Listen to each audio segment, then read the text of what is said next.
Kisah Orang Kudus. Hari ini, tanggal 21 Juni, Santo Aloysius Gonzaga, biarawan dan pengaku iman.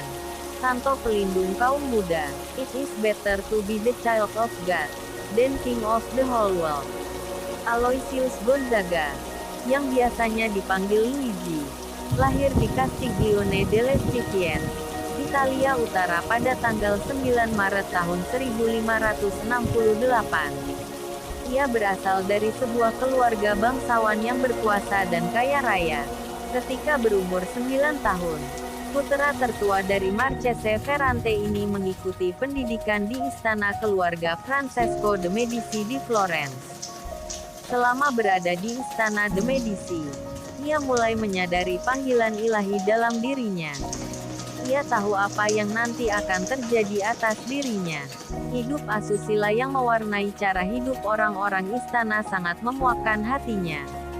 Ia merasa terancam oleh cara hidup istana itu. Untuk melindungi dirinya dari bahaya-bahaya itu, ia terus berdoa memohon perlindungan dari Tuhan.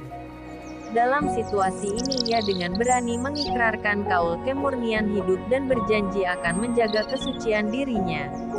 Kaul ini diikrarkannya selagi berusia 10 tahun, tahun 1578. Di kemudian hari, ia sendiri mengatakan bahwa ia telah memutuskan menjalani kehidupan religius pada umur 7 tahun. Pada tahun 1580, ia menerima komuni kudus pertama dari Uskup Agung Milan, Carolus Borromeus. Kemudian pada tahun 1581, ia bersama Maria dari Austria pergi ke Spanyol. Ia tinggal selama 3 tahun di Istana Yakobus, putra Raja Philip II di Madrid. Disinilah ia memutuskan untuk masuk Serikat Yesus. Untuk itu ia segera kembali ke Italia pada tahun 1584 untuk menyampaikan niatnya kepada orang tuanya.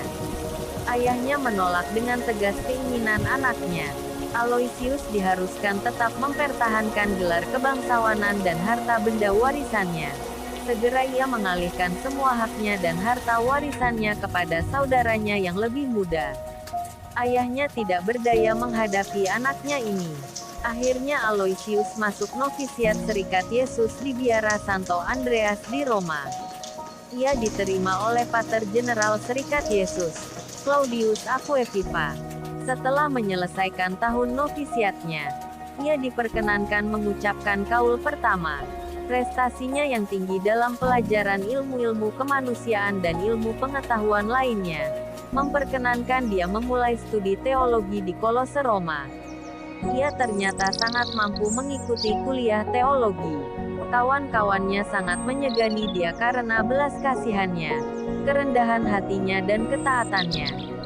Kesalehan hidupnya dan ketabahannya dalam menghayati hidup membiara, membuat dia menjadi tokoh teladan bagi kawan-kawannya.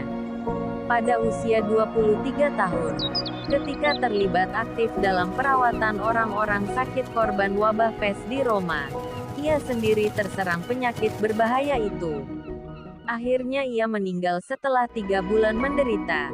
Pada tanggal 21 Juni tahun 1591, hari terakhir oktav pesta tubuh dan darah Kristus. Ia dikuburkan di Annunziata dekat Kolose Roma. Jenazahnya kemudian dipindahkan ke gereja Santo Ignatius. Santo Aloysius Gonzaga, doakanlah kami. Kakarla Channel.